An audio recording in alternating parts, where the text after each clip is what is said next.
J'étais moi-même invité la semaine dernière sur le plateau de Mots Croisés, en même temps que Robert Ménard et les autres invités. Et je veux dire, première remarque sur cette incroyable chasse aux ménards, c'est que sur le plateau, lorsqu'il a parlé de ces statistiques à l'intérieur des écoles, ça n'a choqué personne. Ni Ramayad, ni Clémentine Autain du Front de Gauche, ni le journaliste de l'Observateur, Renaud Dely, qui était présent. Ça, c'est le premier point. Deuxième point, je veux dire qu'avec un peu d'ironie, je comprends que ça n'ait pas choqué grand monde à gauche, puisque je prends ici un numéro de Libération qui date du 31 mai 2012, et Libération avait fait une une sur les cabinets blancs de la République.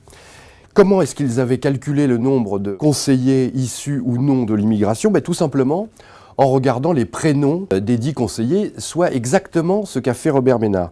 Et il s'en expliquait ainsi. Il disait, dans Libération, « La diversité est par définition difficile à mesurer. Nous avons opté pour la méthode utilisée par l'Observatoire des discriminations, consistant à répertorier les prénoms non francophones. » J'ajoute que Manuel Valls lui-même, qui aujourd'hui joue les chasseurs de Ménard, Manuel Valls lui-même, en 2010, s'était déclaré favorable à ces statistiques ethniques. Donc que faut-il penser de cette histoire?